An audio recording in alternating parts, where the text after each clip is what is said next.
is now time to get raw. It is time to get down. It is time for the Raw Down, the number one source for all things WWE right here at the Turnbuckle Tavern. I am your host, Young Anthony of the Titantron, and I am joined with my two bozo co-hosts.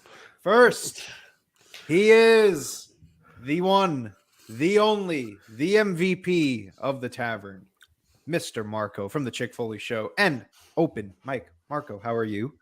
I'm fine. You're gonna have to add another title pretty soon, and we'll get to that later. So okay. Well, we'll cross that bridge when we get to it. But until then, do you want to do your ceremony now and just get it over with? Let's talk about it. We're talking titles, right, baby? This is go ahead. This is celebratory. Play your little intro. And now, the RAWDOWN presents the crowning ceremony for the RAWDOWN Championship. The recognized symbol of excellence in sports entertainment. Thank you so much, Big Boss Man, who got kicked out of WrestleMania. I saw that. The streak is over. Yes, finally. And new Raw Down champion. Yes, I do hold the Money in the Bank, but guess what? I'm going to go ahead and put that back on the shelf and save that for when I need it, because I am the new Raw Down champion. Look at that. That's right, folks. It's me. It's me. God. Your champion is here. Of course, you've got draped. If you're listening to this, we got the Pod Foundation side plates, the Raw Down main title. You went all arts and crafts on Turnbuckle Tavern. I know, right? Jeez. Did you do that 5 minutes before the show or 10 minutes before the show? 10. Only because I couldn't find the tape. That's great. Well, that's awesome. Good for you. Congrats. I will be a fighting champion. I just want to let everybody know. Other than the young puke who just ran away, and he did duck a few. He ducked NXT. I was like, NXT, which is not in our catalog of shows that we defend the title. Champion speaking here. All right, go ahead. When my hand goes up, your mouth goes shut. You know, the young puke, he loved to make excuses. He get just snake by, much like Roman did. Yes, Cody may not be your champion, but your hero, J-Bone, is your world champion, your world Raw Down champion of the world. Cody Rhodes. Oh, now. I am Cody Rhodes, the Louisiana Nightmare. Well, just to remind you, you're holding on tight to that Money in the Bank. You have until the next Money in the Bank to cash that in. Yeah, so you might as well just cash it on your. I mean, you have Backlash, so yeah. Maybe you have a chance there. Backlash. I intend on holding this and being the only person to never cash in the Money in the Bank. Oh, man. we might have to do something where you might have to put both on the line. Before. Oh, that's interesting. Maybe let's see if you're fighting champion. You know what? I'll do it. Screw it. You know what? I'm not mad at you being champion. You're all for it. Yeah, this guy's I don't watch NXT. I'm the people's champion. It's only a day away. I don't have any time to prepare. I'm the new people's champion. Is what I am. The people's champion. I'm somebody that the people really just when they see me walking in the street and they say, "That's my Raw Down champion right there." What people are looking at you and saying, "That's my champion"? There's people. Other people. There's somewhere. When I close my eyes and I think really hard, there are people. When I close my eyes, I see them. But nevertheless, we're talking about championships. We might as well get into this show because we have three major points that we're going to be hitting on. The good, the bad, and the ugly, as I call it. We're going to start. You can tell what I'm going to go for. My angle, all good over here. Nothing bad. Yeah, well, we'll see about that in just a moment. We might as well just get into things. We'll start from Saturday and Sunday. We had WrestleMania 39. I think we should go outside the ropes first, huh? You want to go outside the ropes? Let's go outside the ropes. All right. Outside the Ropes. All right, so we're outside the ropes. You want to talk about this this merge? Ching, ching, ching. Let's talk Cash about it. register. So I would love to sit here and say that this news happened after WrestleMania, but they couldn't even wait. We got news of this during WrestleMania weekend. Yep. Of course, it was the rumor that there was this deal was closing in. It was officially announced Monday morning, but ultimately it was Endeavor who won the WWE sweepstakes. They have cashed in on purchasing the WWE from Vince McMahon for not just the $9 billion that Vince McMahon was looking for, but $9.3 billion. So take that of what you will. This now, of course, Endeavor, for those who may not know, the parent company of the UFC. So now we are left with this very interesting situation where Endeavor owns both the UFC, the WWE, and now we are looking at the merge of a new publicly traded company worth $21 billion. This, of course, is all under the watchful eye of, his name is Ari Emanuel. Yes. Did I get that correct? Yep. Him and good old Vince McMahon. Or the Pink Panther. Or J. Jonah Jameson. Whatever you want to. Or Dick Dastardly. Whatever you want to go with. Yeah. Yeah. I guess Or Sporticus from Lazy Town for my younger viewers, but nevertheless, let's get into this. What are you talking about? You've never seen Lazy Town? No, I have not seen. You haven't seen? Lazy Town. I've seen. I mean, obviously that's out of my age range, but I know of Lazy Town. I know what you're If you talking don't know about Lazy Town, With that dude with the crazy mustache, yeah, I know what you're talking about. Anyways, moving on. Yeah, moving on. So their stock name is I believe it's TKO, right? Money sign TKO is the TKO. If you're looking to buy some stocks in the new, some huge Mark Mero fans. Another interesting thing about it is the ownership of the company, of the newly merged company, where Ariel or Endeavor has more ownership than everyone else. They have 51%, 51 to 49. Yeah, 51 to 49% over the company. So yeah, I it's gonna be interesting. I do find myself like a bit of like relief that it's not the Saudi group, but I do intend expect things to go up in price. I think we're going to see that. And I mean, that's also kind of nature of the beast as with inflation and all that good stuff, you know. And I'm not trying to get in the political weeds here, but I'm just saying, that's just how it happens in economies in general. But really with this, if you're talking about within the inside, the WWE pro wrestling world, I guess, look, I mean, this is a big deal, obviously. So they got to be able to make their money back. And, it'll be interesting to see how they do that. It'll be very, very, very corporate. I don't know. I mean, I'm not quite, as far as on that front, I'm not quite sure how I feel. I'm just going to kind of sit back and take it in before I really make any judgments. So just some details on the overall transaction as I'm getting the corporate.wwe.com website up to get you some facts. The transaction valued UFC at an enterprise value of $12.1 billion, WWE with an enterprise value of $9.3 billion. The transaction represents a contribution price of WWE of approximately $106 per share. What else? What else can I give you here? Together, the UFC and the WWE expect to deliver an estimated $50 million to $100 million in annualized run rate cost synergies by leveraging, among other things. This is very interesting. We were talking when this first started, and we thought that Saudi Arabia had just taken over the WWE during a random episode of was it on a Tuesday or a Friday that they It was a Tuesday. Tuesday. Vividly remember that.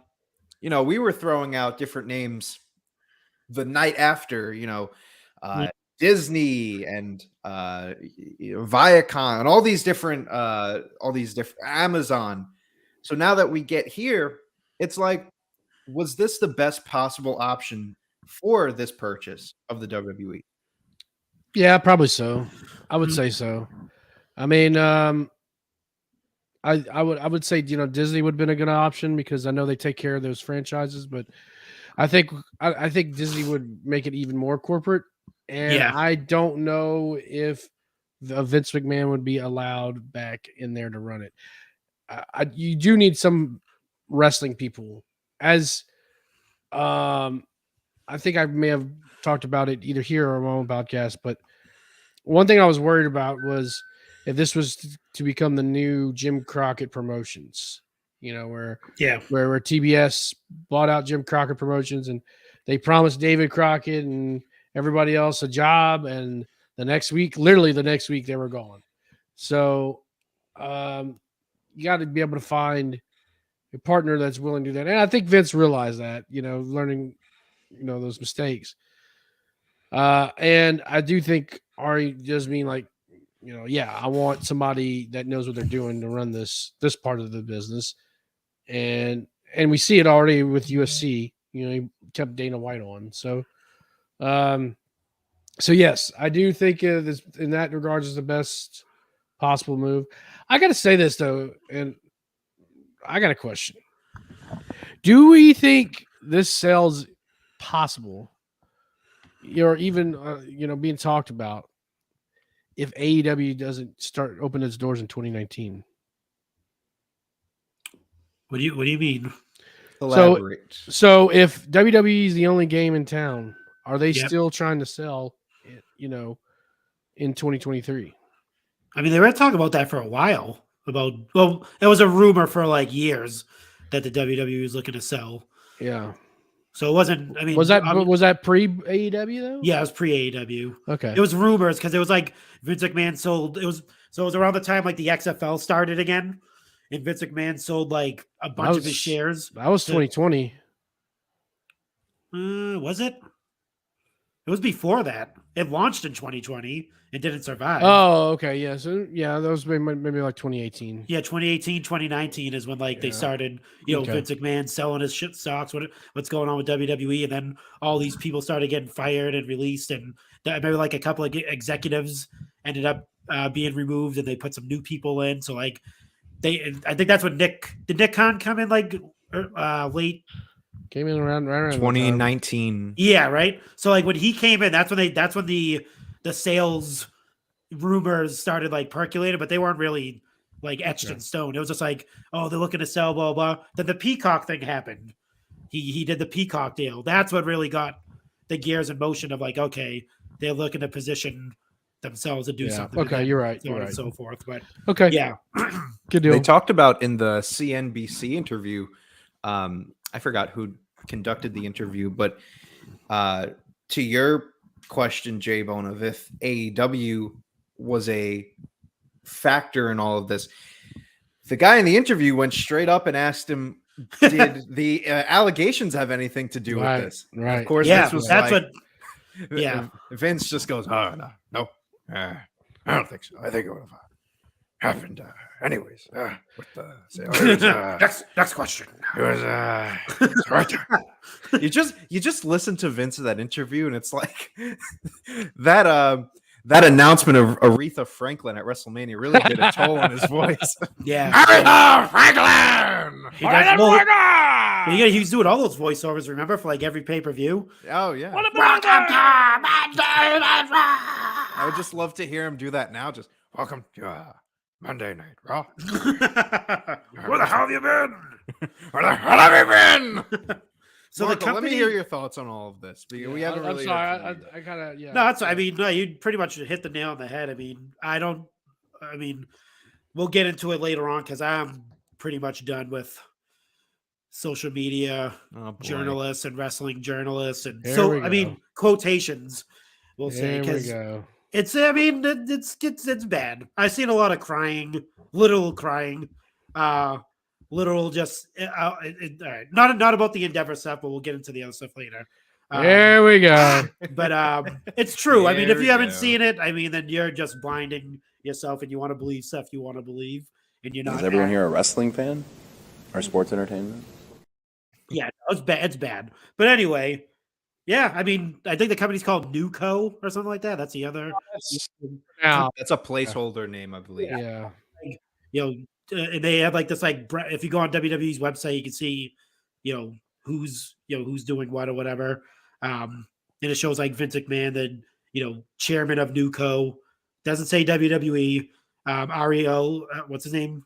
Whatever his name is the the actual CEO. Nick Khan's WWE. So Nick Khan's the only one that actually has WWE in his title. Everyone else is Newco, including Vince McMahon. Vince McMahon does not have WWE in his title in his new position. I caught that. I need someone to step up.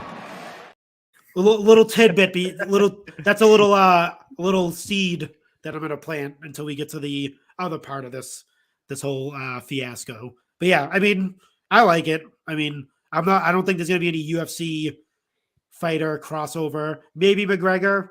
I could see that happening. It happening. I could see McGregor. I could see like one of their more, like the personalities hopping over, but it's not gonna be like a full on Forbidden Door WWE UFC pay-per-view that's gonna happen. I mean, I highly doubt that.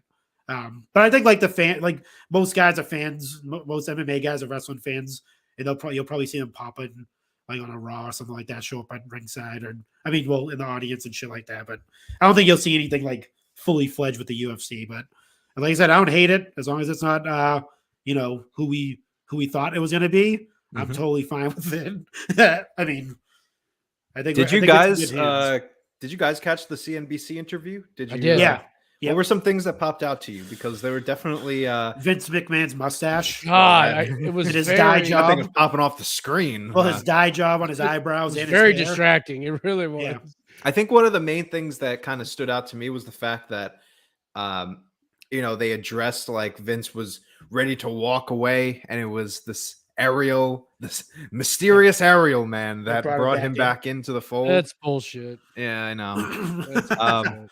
You're only smoking mirrors. Some other things. Vince saw Ari, and this is what happened. What's good in the hood? Oh, we got to play the rest of that clip. No, we don't.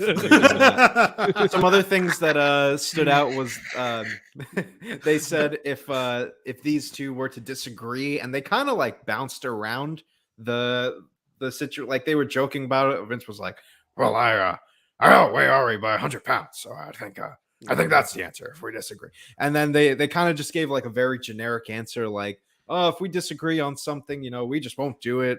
It's like, what really happens when these two kind of when business and when that kind of gets in the way of things? So that's something else that kind of stood out. Anything else that popped off the page to you gentlemen?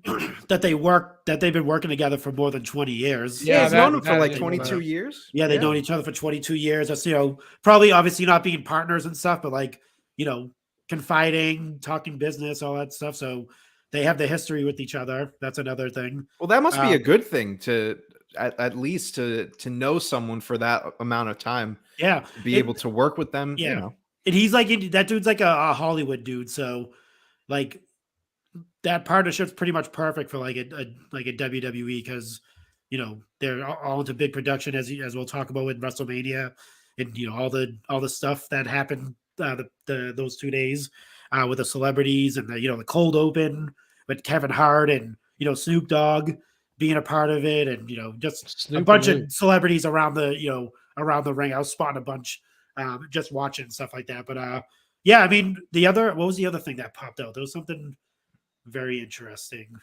We make movies.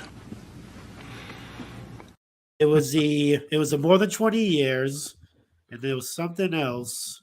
I forget. It'll come back to me, but yeah, that one that definitely stuck out to me because you don't want to go into business with somebody you don't know. And right. I think that's yeah. Oh, they mentioned the other suitors as well. Yes. People that were in the running.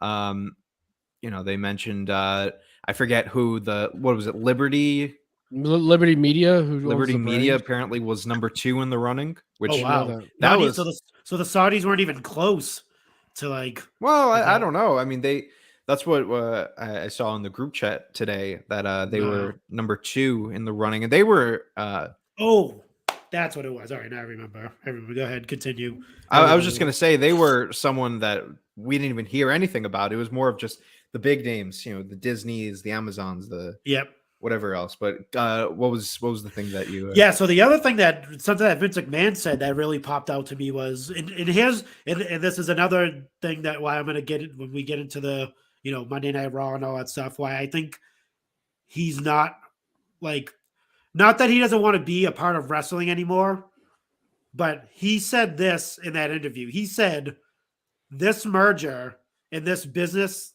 this new business that they're creating is more important than all the WrestleManias combined. Yeah, those are his words. Wow, he said that. So Yeah, when he did say that. I forgot about so that. when he said that, I was like, not that wrestling's not in his heart, it's not in his blood anymore. But this is more important than WWE. Like this, like him being in a position sitting next to Ariel that's where he wants to be, that big wig, like top executive, like not just at WWE, just in general. Just like, I'm the answer man now. Like this is me, and now like Endeavor, WWE, UFC, Hollywood, whatever companies that they're going to be talking to. Which, like I said, now when we talk about Raw, I'm gonna bring that aspect into it. Here we go. But then there was something else that came out from Fightful, who has no stake in the fight. I'm not sure if you guys seen their reporting at all. Did you guys see this yet? Probably. Okay, so we'll get to that later. But Okay. when we talk about Raw, I'm gonna let you take the floor. What about WrestleMania? Okay, because I'm sure you're gonna be the one to. I'm more optimistic because I know you're. Like I said, I've seen a lot of crying, literally crying, like people, like other.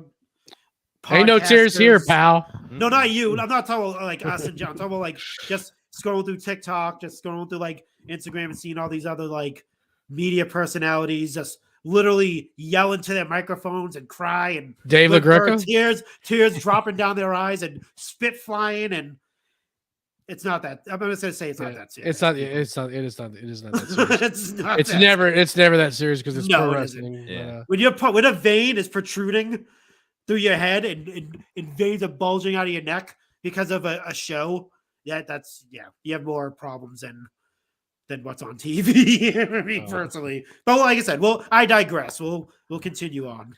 Any other thoughts on this merger before we get into? There's one thing we didn't talk about too, because it is being investigated. Oh yes. Is this? Do you feel like this is kind of like? Because I don't really know, but is this like maybe like routine thing? Like, hey, let's just look into it. Like, probably make sure it's legit. Yeah, I mean, obviously, I don't have any inside information, but just judging from like other. If you did, you'd be in jail, pal. I know, right? Just judging from other things that are like visible, like in the media, like I think I mentioned in the group chat.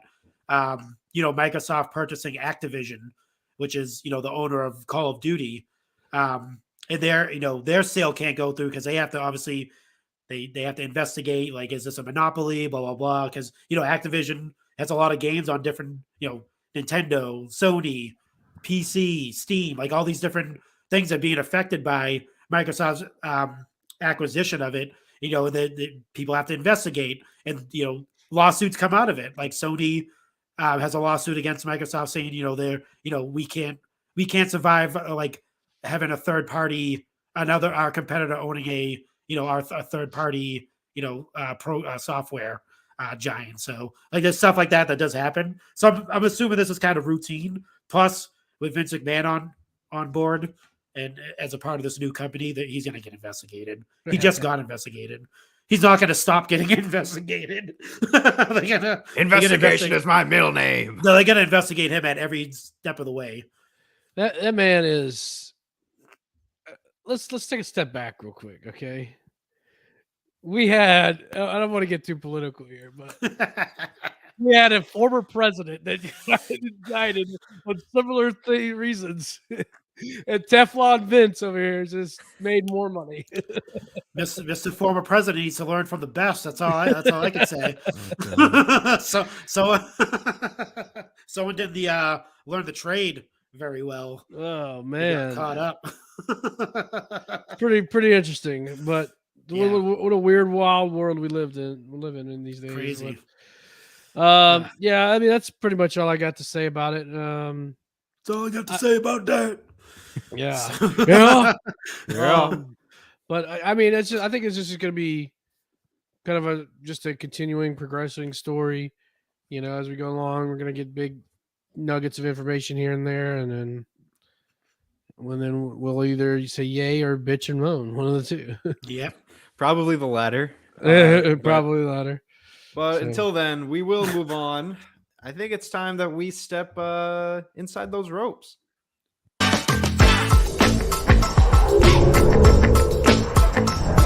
Collar and elbow.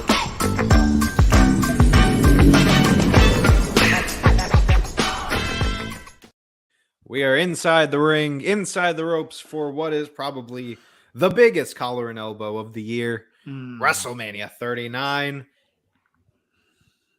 How do we want to do this? Do we want to take this match by match? Do we want to just hit on the big points? What do we think? I think let's start by just talking about the overall just atmosphere of the show.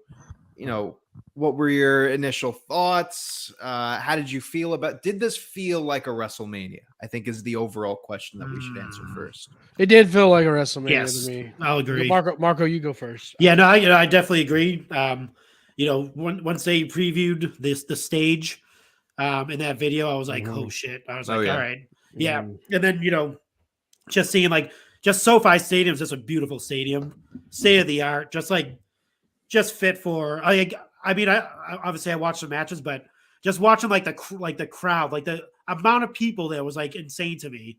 Like I couldn't imagine like walking down that ramp as one of the superstars, just like looking around. I'd be like nervous as hell, dude. I think I seen a video of Dakota Kai actually like just freaking out, like literally like her hands are like this, like shaking because she couldn't fathom the amount of people that was out there. But no, definitely once you've seen it, once it started the show, like it definitely felt like a WrestleMania. It was a good WrestleMania, man. I didn't see any down points in it. The showcase matches were good. They weren't letdowns at all. I thought it was a good show. Besides, the early, I think the Finn Balor Edge match got cut short because of the accident, which was pretty bad. After you see the photos, Let pretty him bleed, gruesome, man. Let him bleed. That wasn't just blood. You're bleeding. That was a gash. That was like a hit. Like the top of his head was like. That was like Hello, I ripped open hello. his You head. could do like the Ace Ventura, like do that. Hello. Hello. Yeah, Seinfeld. But yeah, other than that, man, I mean, top to bottom, both nights. I mean, I was sports entertained, as they like to say. I have a hot take. Hit the hot take button. Oh boy. Hot takes here. Get your hot takes here. I know that WrestleMania has been built off of it being just the one night extravaganza. Here we go. However, I don't think this Mania would have been as good as people are saying it was had it been one night. Because I mentioned this in the group text. We're in an era right now of pro wrestling that is centered around the in-ring action. Like I'm getting the Becky Lynch. The Becky Lynch shades. Here we go. I'm joking. I'm not doing that. Continue. All those matches, right? And we're gonna break them down. The tag match, the SmackDown women's match, Seth and Logan, Roman and Cody. These were all matches that got a considerable amount of time. Yep. If you put all of those matches into one show and you give them close to that amount of time, then this show is running until like 1 a.m. Good. Let's do it. Do it. Oh, let me continue. Let me continue. If you cut time from those matches, then we would be saying, oh, what if those matches just got a little bit more time, then it would have been that much better of a show. Yeah. Also, we were ranting and raving about how great the crowd was, and they were loud, even from the beginning with the "You Can't See Me" all the way up until the end of Cody and Roman. The crowd was on fire, and that was because it was paced very well. You didn't have match after match after match after match. It was a match, then it was a little bit of a break, then it was a match again, and then a little bit of a break, and then you had maybe a match that no one was really that invested in, and then a little bit of a break to build up to a bigger match. It was a great pacing. It was good that it was 2 nights, and I still love one night WrestleManias because it feels more special, but I'm definitely warming up to the 2 nights. God, stop. Just stop yourself right also, when you're there for 2 nights of WrestleMania, it's also very, very cool to be able to go on a Saturday and a Sunday to see all the wrestlers. You'll see at WrestleMania 40 when you're there. All right, you're gonna like it. Let me. I forget that I'm sitting here with old men who whoa. In the morning. First of all, wait. First of all, I am saying I want to be up late to watch a wrestling event. Oh. Give it to me, okay? First of all. Second of all, we look at the 2 nights, okay? So let's look at these matches. Wait, hold on. Before you go, J-Bone. Yeah, go ahead. No, I'm not gonna. I'm just gonna say, Anthony, you're talking to the guy. Here's what's gonna happen. I already know what he's gonna say. You remember he only likes 4 matches. Remember that? Yeah, I know. So let's continue. No, you cut everything except for 4 matches. No, I'm not even about to say that. I'm not even about to say that. I'm not even about to say that. Okay, so here we go. We got 11 minutes, 8 minutes. So it's 20. So I'm just doing a quick math real quick. Okay. The first night was about 3.5 hours long. Second night was 3 hours and 15 minutes long. Okay. All right. So that's 6. Yes. 7 you can do hours. It. Started at 4 o'clock. They've done it. They've done it before. God. Yeah. Started at 4 o'clock. What is or wrong 5. with that? Yeah, why not start at like 5 or 6? First of all, hold on. There were so many goddamn commercials throughout that night. Oh, okay, yeah, I agree. But that helped. Like going into the main event, there was a commercial, video package, I shit you not, for probably about a half hour. Yeah, that's true. The entrances alone were like 20 minutes. And yeah, I mean, you can still give them time. You can still have all the matches. I'm fine with it. No, I agree with you there. If you go earlier, with the 2 nights, it was still running very long. You could have ended that show at 11, done a 3-hour, but 2 nights. They could have. I'm cool with that. Yeah, but it drags on, and I was not excited at all for night 2, except for the main event. That was it. It's like, okay, like that's all I was looking forward to. It's the main event. So now, really, it felt a lot longer, because I want to get to the main event, but it started Saturday evening, and I got to wait till Sunday night at 10 o'clock. So for me, it feels like it's a lot longer crap to get to there. I get it. And at the end of the day, like for me, this would have been probably a freaking top 5 Mania if it was on one night. I know what you're gonna say. We got some comments. We'll look at it here, but you can easily do 5. Like, okay, right here. Chads are here. 6 p.m. start time, run to midnight. You could do that. You could do 5 p.m. 6 to midnight. Yeah. And then you're going to have the people saying, oh, I hate daytime WrestleManias. It looks weird. Oh, who gives a fuck? Okay. Like, green jacket, seriously. Gold jacket. Yeah. Who gives? Like, it's in the daytime. Who cares? Like, I like daytime manias. I think they're cool. I think they're cool. Dude, the Super Bowl starts earlier in the day, like they run till about 11. It's like perfect amount of time for everything. So they could do that. They could start a little bit early. Do the pre-show at 5. It could work. Mania starts at 6. They had done 3 hours for both nights. I would have been okay with it. You could have, and they pretty much were there. They were there for 3 hours. Easily, you could have gotten there 3 hours. Right. There's so many video packages. So if many you take commercials. out, you probably got like a 45 minutes of just commercials. More than that. And even if you left in those little segments of like, Bianca with the kids and this, that, and the other Keep thing, that. you could keep that. It's just the commercials that were taking so much time. Take the Snoop Dogg, Miz, Shane fiasco out of there. Do you think take the Miz versus Pat McAfee out of there? That's another 30 minutes right there you just shaved off. Do you think and I would have to go and like look at all the shows that have been on Peacock, but you think Peacock had a like good amount to do with this? Oh, 100%, because because you have those that are on the $49.99 level, like they have to supply the commercials to them. Mm-hmm. Yeah. In order for Peacock to make money. But, and this is kind of going back to the point with Endeavor, which something that I expect to happen is they're going to start upcharging, like, oh, you want to watch this match, pay this, and then it's going to be like basically commercial free.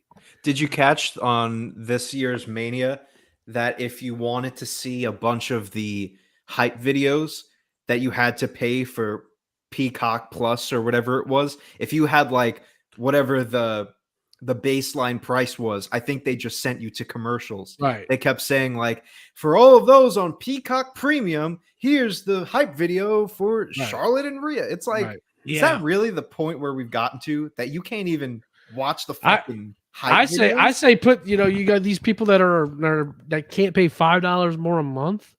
Okay. You put them on a delay, then you start the event, keep it rolling, put them on a delay, and let's get this thing rolling. Yeah. Yeah. Let's think back to you said it was really, really well paced. I have to disagree because of all the video package. Let's think back to Revolution. Man, they were like boom, boom, boom, boom, boom. Yeah, Revolution and was a good pace. all night, and it was like match after match after match. And I mean, that crowd was on fire all night. There was no lag in that crowd at all. You could have done that this night. It would have been fine, especially with the matches, the performers. They outdid themselves. Like it was very, very well done. Mm-hmm. My 4-match thing. I have to say, like, I got really invested in a lot more matches. Ended up being so everybody did a great job, but it wasn't because of hype packages. It wasn't because of anything else. Like, it was just it was good storytelling. It was good producing work. Yeah. On even really every match, I would say, for the most part. I mean, there was a couple of dull moments, but you're gonna have that, Yeah. But I thought it was, a great event overall. And I will say this right now. I think that main event, I'm just trying to think back. I think it might be probably the best main event since Warrior Hogan. Yeah. If you think about the electricity of that event, it gave me Warrior Hogan vibes. And I heard Chad even said it on What Wrestling Tonight. I was thinking it too. It was so good. We said this before. Like, this WrestleMania, this is like the first time in a while where the storyline actually mattered going into it. Like, we're invested into the whole thing, because you had the Bloodline storyline going into it. You have we weren't too sure how the Cody Roman thing was going to fill out, and that got everybody invested. But just like seeing the build to it from last year all the way to this year, definitely helped out that main event a lot. Like, you're definitely right. I definitely got that feel. Like, even throughout the match, the pacing of the match was like perfect. Like, it was like, they told like a magnificent story throughout the whole thing. Like, and then when you think about it, like, after the remove and the shock of what the finish of the match, and then you go back and you think about like what we talked about last year when Cody first appeared at WrestleMania last year, that he's undefeated. Boom, boom, boom. He beat Seth Rollins like 5 million times. Gets injured. So it takes him out of the whole storyline for that whole. You got to remember, he was gone for until the next year. 9 months, pretty much. Yeah, he was gone 9 months. So He had a baby. yeah. So I see a lot of the argument going. Let's just talk about the match, and we'll get to the other. Yeah, matches let's since we're on it. Let's get into this. We'll start with the main event here: Cody Rhodes versus Roman Reigns for the undisputed World Heavyweight Championship. Do you want me to kind of set the tone here, and then we'll get into it? If you want, yeah, we'll do that. Yeah, let's do that. So, both guys had a very spectacle-esque entrance. Cody got all of his pyro. His whole family's in the front row. He gave the weight belt to. By the way, the weight belt in the back had all of the names of all the companies that he worked with. Awesome. Roman comes out with those $6,000 pianos and gives it to -1. By the way. Gave it to negative one, right? Yeah, it was cool. Roman comes out. It's got 6 people playing grand pianos, which were I'm pretty sure those were like those electric pianos that just had a grand piano case, because they got a close up on someone and it had one of those little light up squares. Oh yeah, it was like Casio keyboards. Yeah, the Casio. Yeah, that's fine. But it still looked cool. Not to cut you there, but just before you continue, once I seen that entrance, I was like, he's fucking winning. Oh, there's no right when I seen that, I was like, right when I seen piano set up on the stage, I was like, there's no fucking way this dude's losing now. It was like right when I seen that, I was like, he won. That's it. There's no doubt in my mind. And then Cody comes out with his regular entrance. I was like, yeah, this motherfucker's losing, dude. We get into the actual match. Cody actually gets majority of the offense. It was really Cody's greatest hits in this match. Like every single move, he really did all of his signatures. He was the one to put Roman through the announce table. Solo gets involved a lot in this match, but finally gets thrown out once he hits Cody with the weight belt. Yeah. And then that's when we get a lot of these near falls, which I think really worked here. I know a lot of people were complaining about them, but like it's the WrestleMania main event. Like if you're ever going to do all these near falls, this is the match that you're going to do it in. And then we get to the finish. And, the Usos get involved. KO and Sami kind of even the odds, but KO and Sami both get their finishers in on Roman, which I liked. Cody was about to hit the crossroads to seal the deal. Paul Heyman gets up on the apron to distract the ref. Here comes a guy in a hoodie, and it's Solo once again. And he does the Samoan spike to him. Roman Reigns with a big spear, 1, 2, 3, and the crowd is shocked because Roman Reigns is going to hit 1,000 days as your Universal Champion. Let me real quick just give my thoughts on this because I've been thinking a lot about this. Immediately, I was like, what are you doing? Because this is obviously strike the iron while it's hot. You have your most over baby face since I would think Cena. Sami Zayn. Oh, Sami Zayn. Your most it's not since Cena, it's since Sami Zayn. Your most figurehead-esque baby face since Cena. Sami Zayn. Yeah, Jesus, got me there. How do you not put the championship on him? And I'm sitting there just watching Roman, holding up his championships. I'm like, this looks like when you go into, when you have like a DVD or a Blu-ray and you go into the extras and they have like the alternative endings to the movie. Oh, and you click on the alternative. I thought I was watching like an alternate ending to the WrestleMania main event. I was like, I shouldn't be seeing this. But then, you get to Raw and you see everything and you look at the overall landscape of just, Cody hadn't lost at all in his entire run. Maybe like a DQ loss or some shit, he hadn't faced like that big loss yet. Yeah. Also, look at the roster right now. You have I wouldn't say a lot of challengers left for Roman. You have a lot more challengers left for Reigns than you do who are ready for Cody. I mean, outside of like Gunther, like who else do you really have for Cody to challenge for this title? Yeah. Whereas on the flip side, you have Rollins, you have either of the Usos, you have Cody again, you have The Rock. So there are a lot of different people who may not win the championship from Roman, but still can fill out a few more months, potentially a year of more contenders for Roman. So the more I thought about it, the more I was like, okay, is it the moment that everyone was expecting Cody to get his final, grand win on the biggest stage? No. Should it have happened? Maybe. But I think it's going to do both Roman and Cody a lot of good going forward, especially with what they're doing with Cody now, which we'll talk about when we get to Raw, which I'm on board for. But I want to hear what you guys think of this. What were your immediate thoughts, and did that change over time? J-Bone, we can start with you. No, let's go with Marco. Or we'll start with Marco. You sure? What the heck? Yeah. You want to steal my thoughts? No, I'm joking. Yeah, I was more shocked than anything. Wasn't mad that he lost. Was more shocked that it went that way. I think that's probably the majority. Well, actually, no, I can't say that. Like I said, I spent too much time watching people cry over this match. But I'll say I was shocked that he lost, because I was like, holy crap, they're actually going to do it. They're actually going to go for the 1,000 days thing. I was kind of on the J-Bone train with the who cares about this, but apparently cares to somebody, because they're doing it. Oh, I knew who cared. But the other part of that too is, man, all the telltale signs leading up to that match, dude. Just going back, watching all the promos between Roman and Cody and Heyman.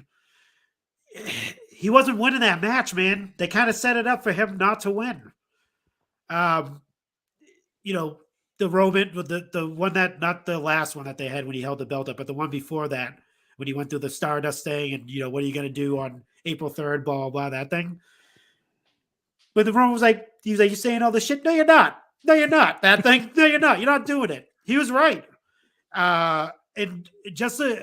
And then Cody, like, obviously he would say, I'm going to win the championships from me, but he emphasized throughout that whole storyline that a Rhodes would main event WrestleMania.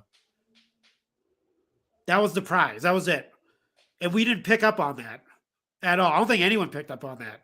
That was the thing that was weaving throughout these promos.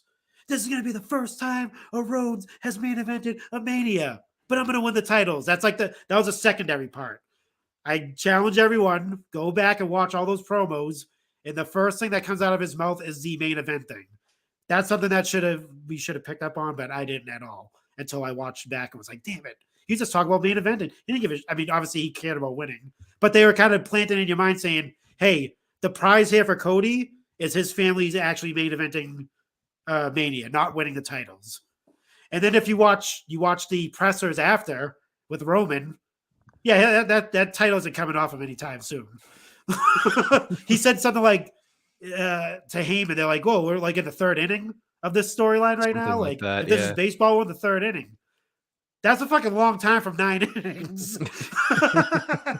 That's what 6 more innings to go. Hopefully, there's a rain delay somewhere along this line, and we don't have to hit 9 innings. But so yeah, and then just this dude popped up, the fucking guy that started the whole all out fucking presser mess. The guy that asked about Nick he was there, baby. and fucking Paul Heyman was like, "This guy likes to start trouble." That was good. That was fucking hilarious. He's like, "Oh, you gotta watch this guy. This guy likes to start trouble here." But no, I mean, there was just like a lot of things that popped up throughout that, like throughout those promos and stuff. That like when you think back on, you're like, "Damn, this is really." It was his moment. His moment. Like as Cody Rhodes like came back, fought through adversity. But what happened was when he got injured, so put it this way, that alternate ending you were talking about, yeah, if he was not to get injured, he would have been the winner of that match at Mania. Yeah, absolutely. And then, we'll talk about this when we talk about Raw, the adversity part of it. Like he has to fight through adversity, blah, blah, blah. He really didn't fight through adversity. He beat Rollins a bunch of times. Then he got injured, and then he fought through that adversity. But as far as like seeing that storyline from that Hell in a Cell all the way up to we got taken out of it because he got taken out of it. So it was like, would it have been great if he won Sunday? Yes. But thinking back on it, and his time in the company wasn't that long. It was like April, May, June, right? Yeah. Right.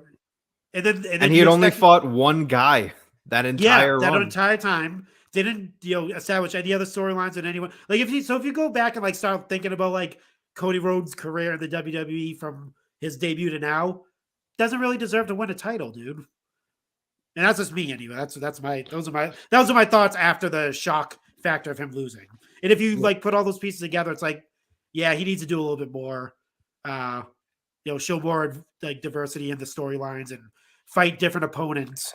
And then, and his first loss isn't bad. It's against fucking Roman Reigns, the greatest superstar right now. So it's not like, he lost to Bronson Reed. No disrespect to Bronson Reed. Damn. He didn't lose to Bronson Reed on the episode. Tell me how you of Monday really Night feel Raw. about Bronson Reed. Jesus. No, I love Bronson Reed. But The runner-up to the Andre the Giant Memorial Battle Royal. he didn't lose to fucking Dexter Loomis on an episode of. Jeez, what do we got against Dexter Loomis? God, Jeez, let me think. He didn't lose to Elias on his Ezekiel. All right. Ezekiel. Yeah. So I mean, He didn't lose to Bray Wyatt. All right, now let me not get down that road. J-Bone, what do you think of the match? So initially, I was just kind of like y'all. I was shocked. I was disappointed, but here's why I was disappointed. Not because, I was like, oh, I wanted Cody to win. Yes, I wanted Cody to win, but my initial thought was like, damn, they're sacrificing story to get to this 1,000-day reign. Like, that's what kind of pissed me off a little bit. But well, first of all, I went to sleep like a human being, so it didn't bother me that much. I wasn't tossing and turning. I was just like, yeah, well, he's lost. So well, go to bed. Oh, that's funny. But you smash your TV. No, I didn't smash my TV. But when I started thinking about it, like similar to what you said, Anthony, like what would be next for Cody? So. Like because they don't really have any decent heels for him to go up against. I mean, yeah, you could do Orton, but after that, like, what are you going to do after that? Orton's not even back yet. Well, we're talking about Orton. He wasn't yeah. even at the Raw after. You're right. But I mean, like that would really be the only possibility. Yeah. If he was healthy, But I think if he would have won and he's just started going through these mid heels, he was slowly started getting booed. Yeah. Like, oh God, here we go. Yeah. Super Cody is out here winning all the matches. Great point. Yeah, look at Cody. He's never lost a match. He comes in the WWE and he just gets handed the golden. Yeah. I was thinking about that during Mania. I was like, if he wins, like, is he actually going to turn into the next Cena where he just Super Cody? Yeah. So that's what would have happened. So they're saving Cody right now. Oh yeah. So they knocked him down a peg. He kind of got shaken up, and now he's got to go through a series of challenging events. Obviously, Brock Lesnar coming up, which we'll get to, I'm sure, in a little bit. Mm-hmm. So honestly, and I'm speaking as I am a big Cody fan. I love Cody. Speaking as a Cody fan, I'm good with it, actually. So yeah, and also it allows my prophecy of Roman losing a Mania 40 to come to fruition. God, I hope. Dude, you might be. I mean, might be right, dude. I mean, honestly, to them, what's better? Roman losing at WrestleMania 39 or him losing at WrestleMania 40? Exactly. Hey, we got Matthew Goldberg in the house. Matthew Goldberg in the house. World famous fig photographer. Thanks for stopping by, man. Before we move on to another match, real quick, and I'm pretty sure I know the answer by this point, but even with this loss, are we still convinced that, be it at SummerSlam or be it at Mania 40, is Cody still the one to take the title off of Roman? Yes. Yeah. I think so. Unless we see someone getting built up beside him as another babyface. Better start doing some work. Better start doing some work right now. Yeah, that's it. I mean, obviously you have like your KOs and then Sami Zayn, but they obviously You better start doing some work. I don't know if Other you than have you have a year, yes, until Mania 40. I don't know if you can build someone up in a year. Like he's definitely it's tough. He's Even Sami definitely Zayn, who, I mean, granted, he's over, but Cody is on another level. Yeah, So he'll be Roman will by SummerSlam. Roman will be way past Pedro Morales, right? Pedro's 1027, right? Yes. By Yeah, Mania yeah, 40, he'll be 100 days under Hogan. Yeah. At Mania 40. I don't know if they're going for the Hogan numbers because he'd have to be another year. So. Please, just that's leave another. it That's alone. Leave it alone. Just no, just well, yeah, no. Well, it goes Bruno, Hogan, Backlund, and Pedro, right? No. Bruno, Backlund, Hogan. Pedro. Oh, okay. Because I was gonna say, maybe they want Roman in that third slot so that they could be like Bruno, Hogan, and Reigns. No, it's instead of like taking Bruno, Hogan, Backlund, and Morales. Oh, hey, put some respect behind Backlund's name. No, Backlund's good. They Come just, on, they don't. They You always hate on say, Backlund. Backlund was the precursor to Hulkamania. He'll slap that crossface chicken wing on you, pal. That's he still will. Have you seen him recently? That's crazy. He's nuts. But nevertheless, let's get into another match. I guess we already talked about night 2's main event. Might as well talk about night 1's main event. Rhea versus Charlotte. Well, that's what I was going to bring up. So we had Kevin Owens and Sami Zayn versus the Usos. I won't do much to actually break down this match. Just a lot of emotion. Yeah, so good. It was really amazing storytelling up until the last moment, the last 3 moves of this match, just the 3 haluva kicks, where we always poo-poo on WWE's production work of their cameras, all the camera cuts and everything. But something was just so cinematic of, Sammy's getting ready to go up for that 3rd haluva kick, and he just backs into the corner, and it's like time freezes, and they don't move the camera. They don't do anything. They just let that shot hit, that good wide shot on the ring. And then, of course, he finally hits the move. It was something just very, very movie-esque about that final moment. Hey, I'm sorry, but before we go, I just saw some interesting stats, though. I know I hate the days stuff, but we were just kind of talking about this. Something I just saw. You're talking about Pedro and all this. Mm-hmm. So for Roman to get to 1,000 days, obviously WrestleMania Backlash. For him to beat Pedro Morales, he would have to be champion until Money in the Bank, approximately Money in the Bank 2023. Okay. That's nothing. Yeah. Right. For him to beat Bruno's first reign, it'd be Royal Rumble 2024. So that's very possible as well too. Yeah. Wow. To beat Hogan, it'd be Crown Jewel 2024. So it'd be like June-ish. Dang. To beat Bob Backlund, it'd be Hell in the Cell 2026. Oh my God. No, it's not going. So that that's crazy, July 2026. And then to beat Bruno's second reign, it would be May 4th, 2028, which would be approximately WrestleMania Backlash 2028. Here's what I'm predicting. Once he hits 1,000 days, it's fair game for him to fucking lose his titles. That's all I'm thinking. Yeah. That's it. But actually, I forgot to bring something up about the Roman and his I was reading somewhere that someone brought up a good point about Roman in these matches and how he barely skates by now in these matches. So Cody brought it up on Raw. I had you beat if it wasn't for Solo. If you go back, someone made the greatest point. If you go back and watch all those matches that he has, all the dominant in his first matches, stack, smash, pin, whatever, all this stuff. But as the matches go along, they do. I'm not sure if they're purposefully doing this storyline, but each main event match that he has takes something away from him. Yeah.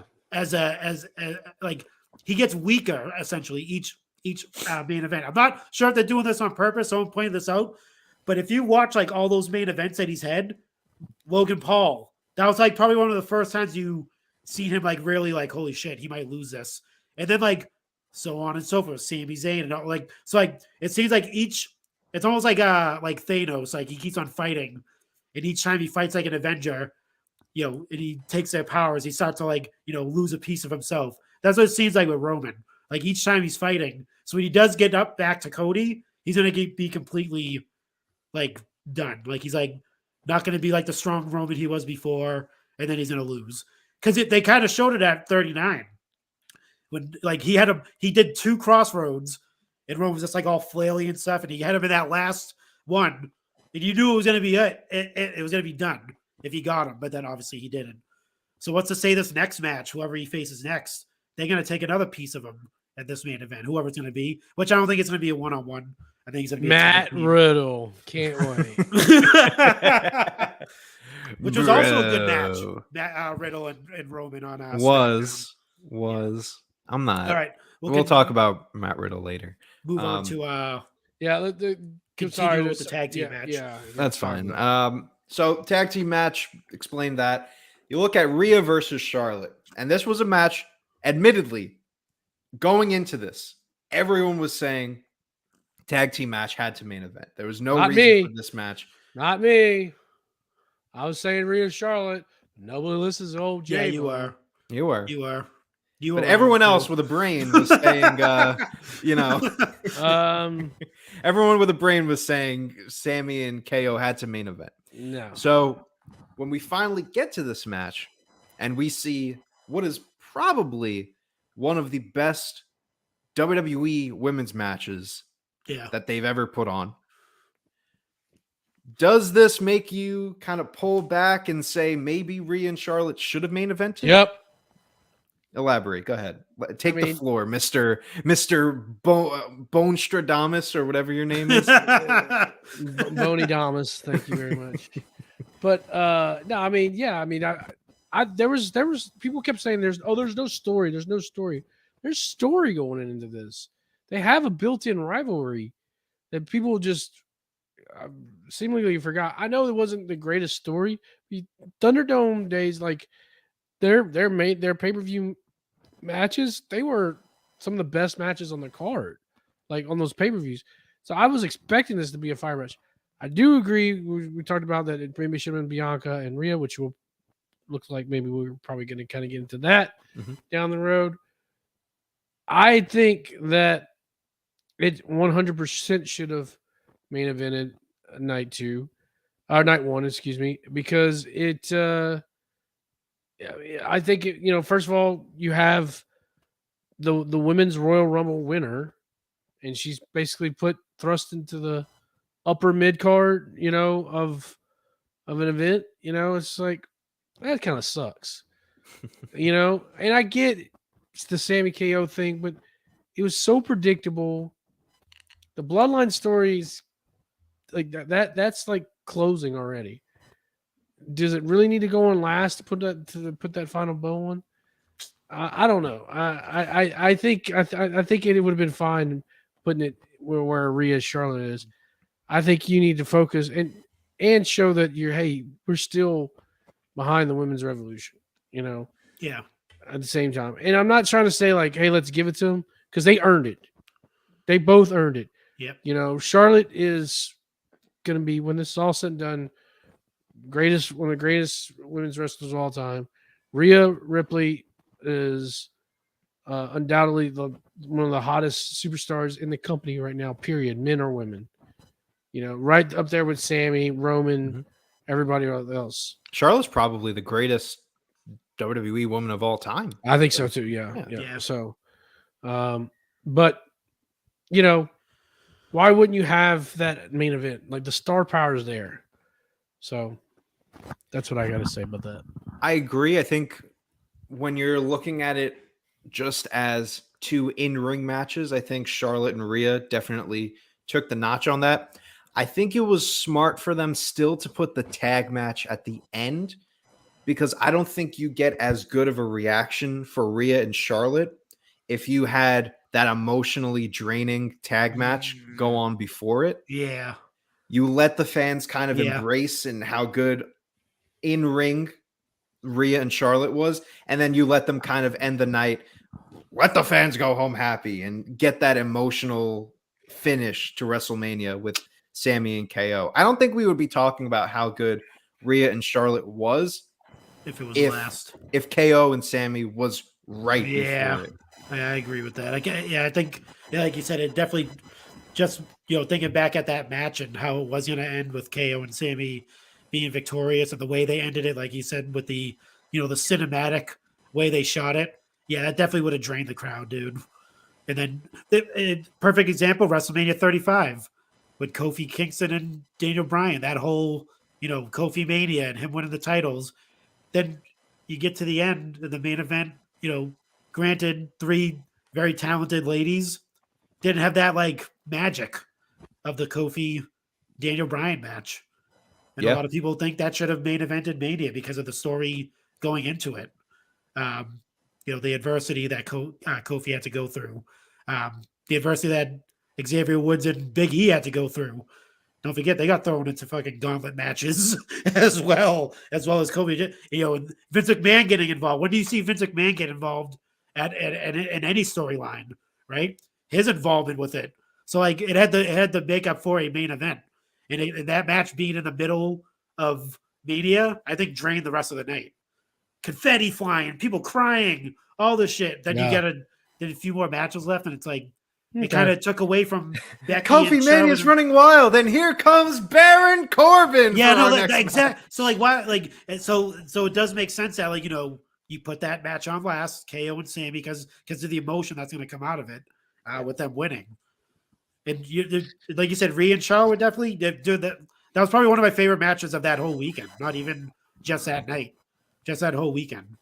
They both did amazing, man. It was really good. I still think it should go on last.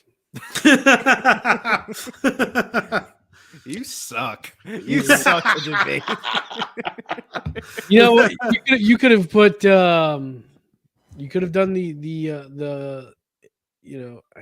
Was it really that emotional? I don't know if it was that emotional. Yeah, I didn't find it that emotional. Now, if you compared it to a Kofi Mania. Sorry. Oh, well, not that. I mean, like as far as like the way those matches presented, I would say, not like the emotion. I mean, KO was crying in the ring. Like, when do you ever see that? It was kind of a yawn match to me, to be honest with you. I really enjoyed the tag match. I mean, it was a good match, but it was just like, yeah, okay. Probably top, I wouldn't say top 3, top 5 at Mania. Best match. Tag match? Yeah. Get out of here. Get out of here. What was your top 5 matches at WrestleMania? First tag match of main event of Mania. I mean, first of all, you got the TLC matches, both of them. Oh, no. Hold on. From this Mania. Wait, what? From WrestleMania 39, top 5 matches. Oh, top 5 match. You thought I meant top 5 matches all time? No, of the time. Oh, top tag matches of all time. Yeah. Yeah. No, definitely not. I'd put probably. Okay, I'll probably put Cody Roman first. I have to think about it. Rhea Charlotte, Dominic and Ray. Yeah, that was a good one. The triple threat match. Ooh, yeah. And then I'm gonna put it number 6. So I'll put Logan and Seth number 5.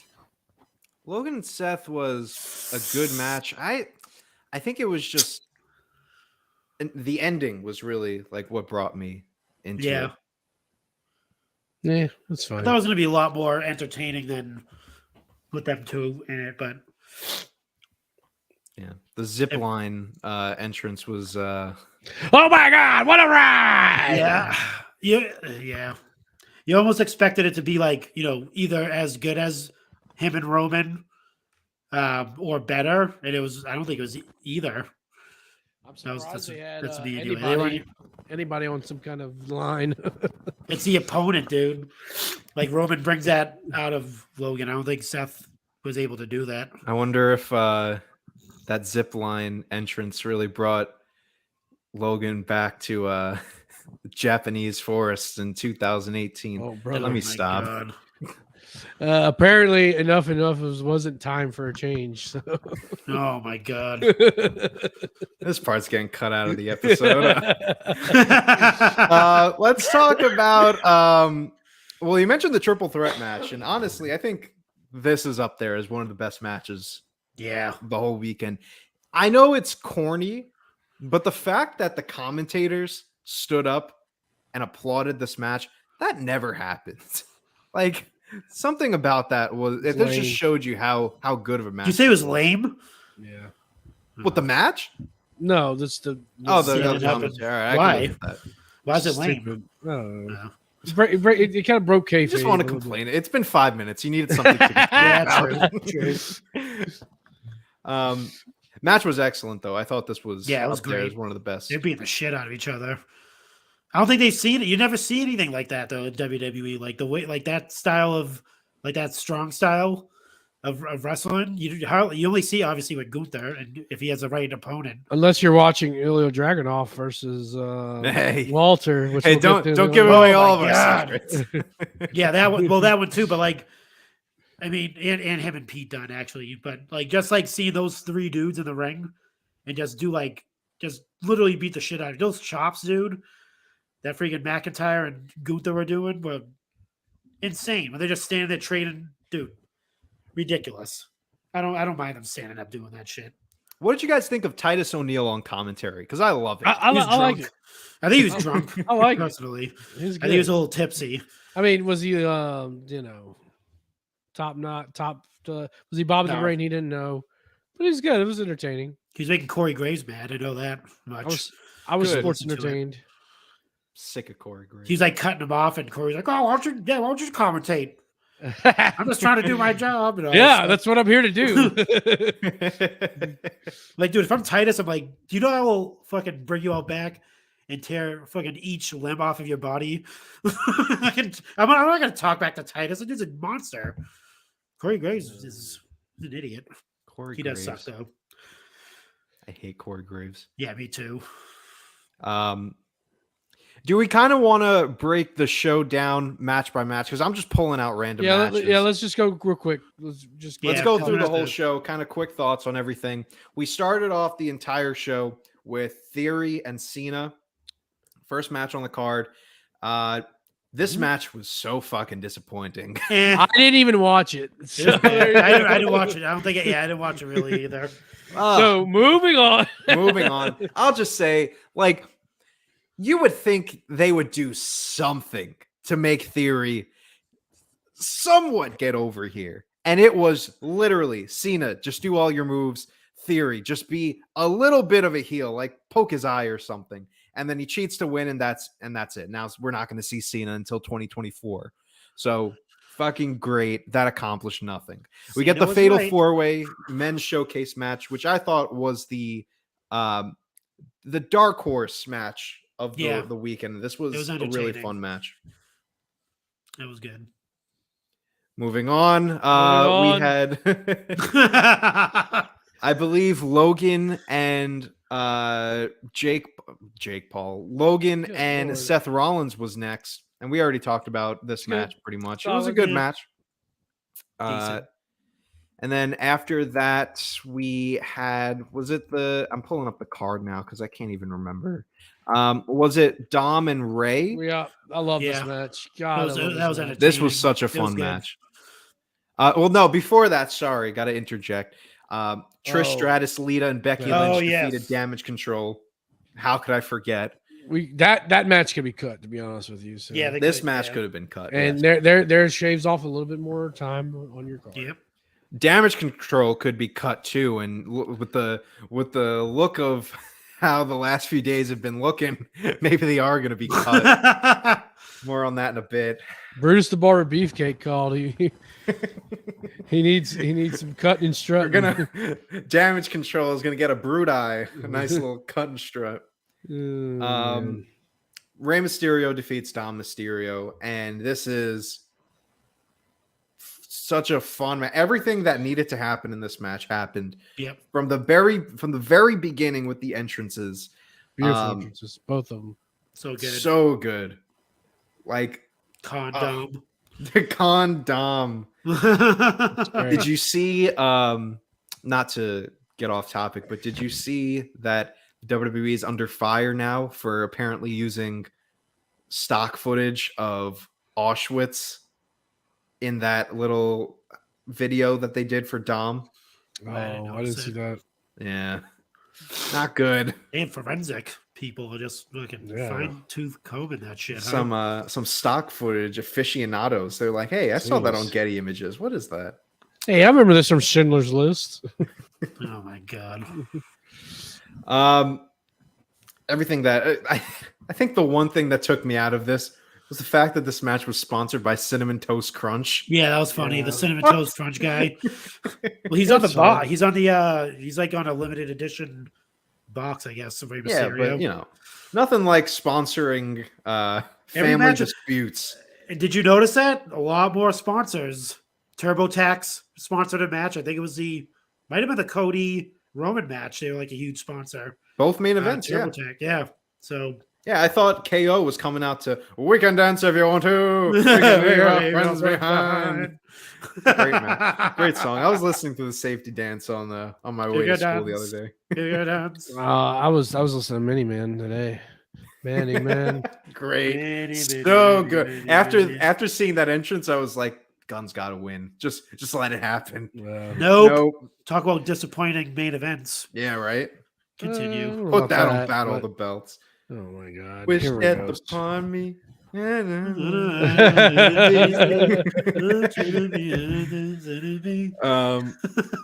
talked about Rhea and Charlotte. Pat McAfee getting a good WrestleMania moment here. Moving on. Talking about Brutus. So hold on. Pat McAfee was at WrestleMania, but they couldn't put him on commentary. They put him here. I don't think he wants to be on there right now. Yeah, I don't think he wants. Yeah. I mean, at least do Mania. Like, come on. He's going through some things. Ugh. Shout out to the Great Deception podcast. Ray coming out there. His music was outstanding. I agree. Yeah. I got had some goosebumps, some goose pimples coming out of that. That was probably one of the biggest pops of the entire weekend was hearing Eddie's music. Oh, well, not only that too, but having nothing but a G thing? Nothing but a G thing, baby. That was sick. One, two, three to the foe. Dude, Snoop was like the all-star of the weekend for Mania. Oh my god, we're gonna get into it in night 2, but he saved this show. Oh yeah, dude, that dude's a professional, dude. Definitely saved a segment for sure. He's been around for like almost like over 30 years, right? Like in entertainment, like that's what you do. You just fucking he proved how great of an entertainer he was, to be honest. Yeah, absolutely. Like he really did. Like even his little comments, like "You're in there, I'm out here. You're in there, I'm out here. You got this. You got this. Don't worry. You got this." Night 2, Brock defeated Omos in 4 minutes and 55 seconds. Man, his face was so red, dude. Fucking, did you notice Brock's face after him lifting up Omos a bunch of times? I thought he was gonna pass out. High blood pressure's a bitch, man. Dude, I literally thought like I think I was watching my wife and we were just like all we could like look at it was his like blonde beard, right? Blonde hair, and just his beet red face. And I'm like, is he gonna fucking I was just waiting for him just to drop. Like after that F5. I thought he was just gonna pass out from it. All he eats is moose meat. Man, dude, he's struggling, dude. It is bad. I thought he blew his back out too, because he's kind of like fucking like obviously Omos is he's not a small man, but geez. That's Brock's selling. Brock's selling. He's a good fucking seller, dude. Oh, he's great. He really very. He got me convinced. I was like, holy shit. He probably blew his back out. But yeah, I enjoyed it. It was entertaining. This match was what it was. What really I'm happy that they just started with just Omos tossing Brock like he was my god, dude, like and just Brock laughing about it. I was like, oh, it's time for WrestleMania. Dude, he grabbed it. Yeah, that was pretty. I hated this match. I'll be honest. Well, it was a slow match. I thought it was. But I'm just glad it was 5 minutes. The middle part was, Brock sold. He can't. I mean, if we're all planning to go to WrestleMania 40, J-Bone can't sit with us. Yeah, you So got he's gonna be the negative Nancy throughout the whole thing. You're gonna this sit in match the sucks. bleachers. Oh, this match Yawn. is horrible. Yawn. This show should be 3 hours long. I'm going to the merch stand. See you guys later. Another commercial. I'm gonna see if there's any more real RAWDOWN titles. Dude, they're gonna replace that the beginning of every show now with instead of Hogan slamming Andre, it's fucking Brock F5 and Omos. You watch, it's gonna happen. Or They Omos added just tossing Brock. Did you notice that they added They Roman added to the acknowledge me. The acknowledge me. It's like if Good you stuff. smell, acknowledge me. Yeah, I like that. He's I a great like guy. Ray. He's a good kid. Good hand. Anyone He's have good any hand. thoughts on Ronda Rousey and Shayna Baszler defeating Liv Morgan and Moving Raquel on. Rodriguez, Natalia and Shotzi, Kelsey Green and Sonya Deville by submission? Yeah, Ronda and Shayna just disappearing for half the match, then coming Yeah, back. and just What the fuck popping was up that? out of nowhere. Did she like hurt herself? I She had don't one know. shoe off or one I don't boot off. know. I don't know. Shayna. I don't give a damn about reputation. Speaking of which, Shrek 5 is confirmed to be in Yeah. production Why would that Good. come out? Good. Why would with the what's that have to do original with- cast. what's that They're to in do with- Mike early Myers. talks. Oh yeah, Mike that's right. Myers, Cameron Diaz, Eddie Murphy. I'm a donkey, Shrek. I'm a donkey. Man. Moving on, Gunther defeated Sheamus and Drew McIntyre in 16 minutes. Probably just the best hard-hitting It's great. match we saw. This is when I was like, okay, WrestleMania Night 2's here. More Yeah. of that, please. Bianca defeated Asuka for the retains her women's championship. She is now a year as Raw Women's Champion, which I There we think go. has gotten swept under the rug. How many days? No, I don't really care, but I don't think she's going to be breaking any records. 369 Right. days. Who else? Who's gonna beat her? Who do they have? Chelsea Green. She might be in Do the it. Roman territory. I have. Not the build Just a hit mega it. Just heel. hit a hot Yeah, take. I don't know. Hot takes here. Get your hot takes here. I don't know. I don't remember where I said this at, but and that's considering what we saw in Raw may come to fruition, but I think next year or soon, maybe even before that, we see Yeah, the joining of titles. yeah. I got that. I got that image on Monday night as well. I could see So- them doing that at some point. Either you have Rhea win. I mean, you can go either way with that, but if you're going to take the title off of Bianca, it happens in a union of the titles, and so Yeah, I mean, they could do it at SummerSlam. it could. I Like could they're see at the that. point where it's like Judgment Day is on Raw, Rhea's on SmackDown. Yeah. Oh wait, that's right. I said it. I said it last week on this program. I forgot about that because we were talking about what's going to happen with Rhea on SmackDown. Yeah, they're just gonna Combine the follow her titles. over there. Combine the titles. That could also main event SummerSlam. That would be a Yep. big enough match to Yeah, main event. For, Yeah. It would also give, kind of Rhea that I'm sorry for not putting you in the main event of night one apology.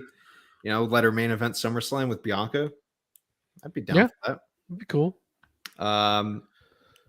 But all right, so here's the segment we were alluding to before. Oh god. Snoop Dogg defeated The Miz. Well, like I said, good job for Snoop Dogg for stepping in there. I mean, Professional. Yeah. I mean, Insane. Didn't even- Insane moment. Didn't even break a sweat. Just fucking improvise. yeah, like stepped in there, like, yo, dog, you just put, Yeah, just let me put my just. boy down. Yeah, no, yeah, just he- Sucker punched him twice. Yeah, dude, sucker punched him. Snoop Dogg, doggy elbow. Call it a Yeah. night. Funniest moment too, that rock Dude, Snoop bottom Dogg's that he tall. just does a little Yeah. bounce off the rope. or how about whenever they were doing the Shane and Miz were doing their little move set there, and Shane goes to do for the leapfrog, and Michael Cole goes, "Oh wow, Shane doesn't look like he has lost a step," and then comes down, plants, goes down, and Corey Graves just goes, "Nope." All right, Corey, you're back in our good graces. That's kind of funny. You got to just feel bad for Shane though. Like last year at the Rumble, that whole thing just kicks him out of WWE entirely. Comes back at Mania. This happens. Yeah.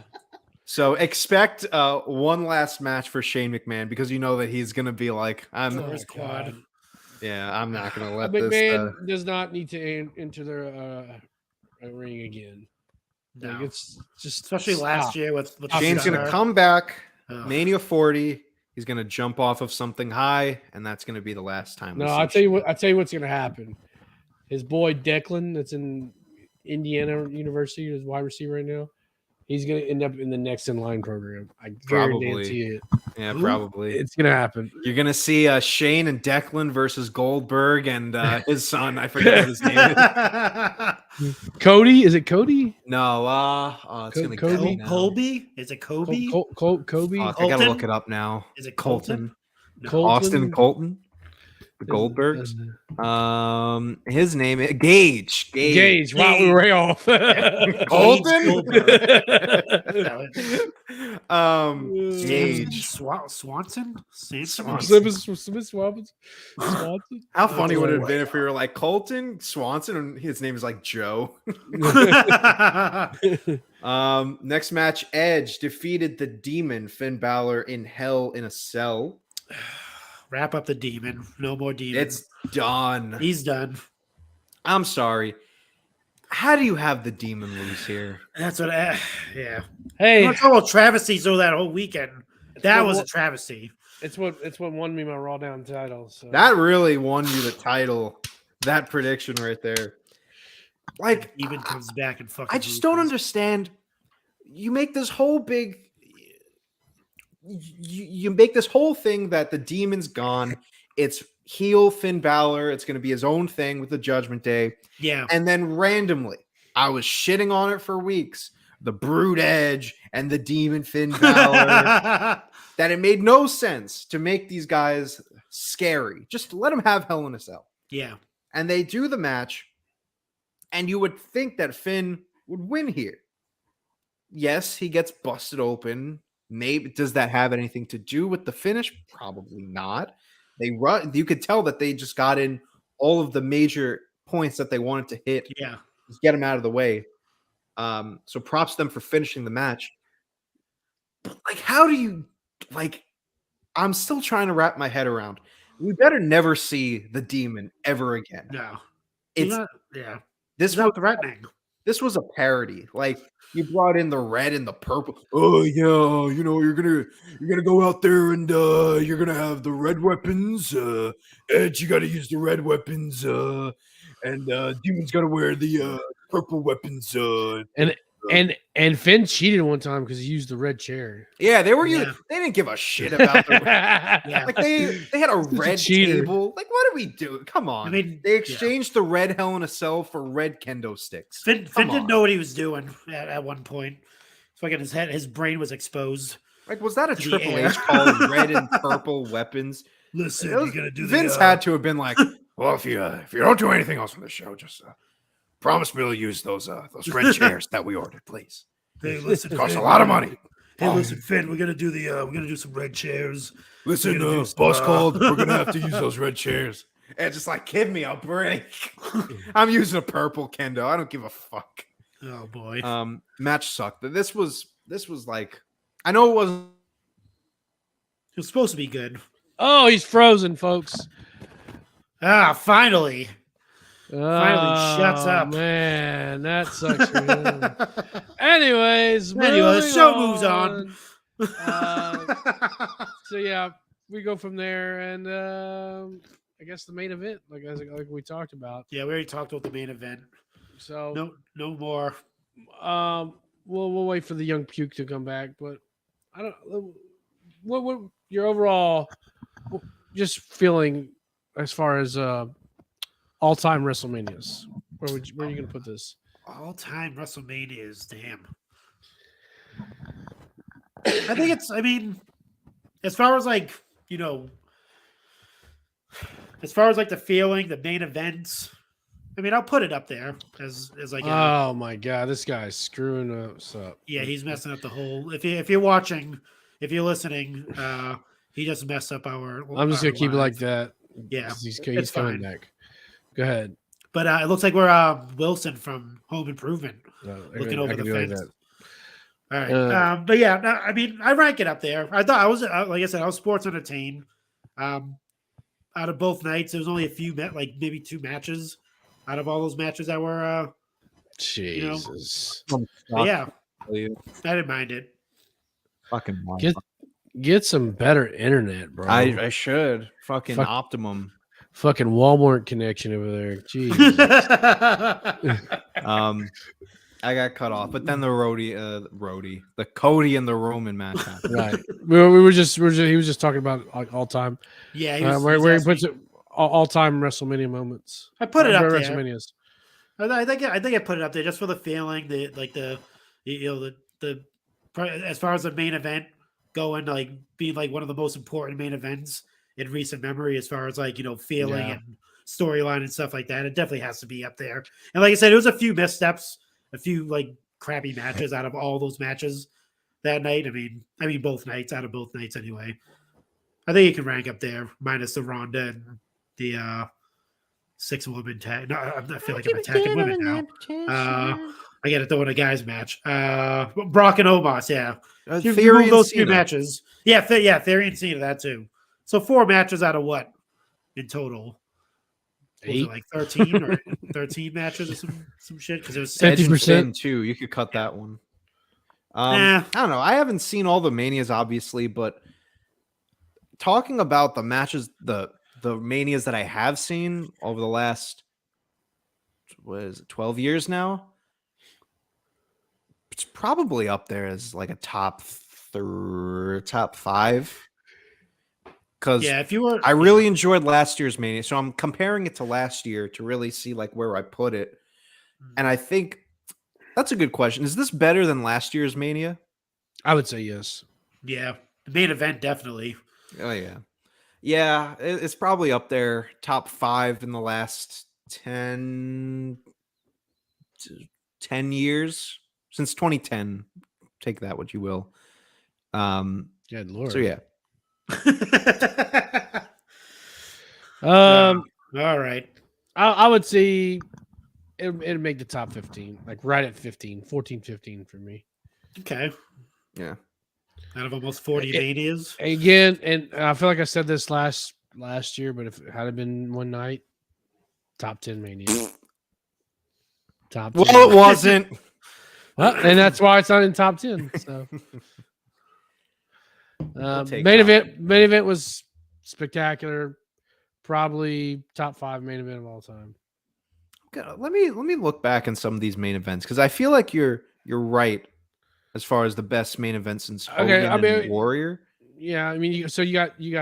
I could rattle them off for you real quick. You got the tag match WrestleMania 1, Bundy Hogan, Hogan Andre, Macho DiBiase, Hogan Macho, Warrior Hogan, Hogan Slaughter, Sid and Hogan, Yoko Brett.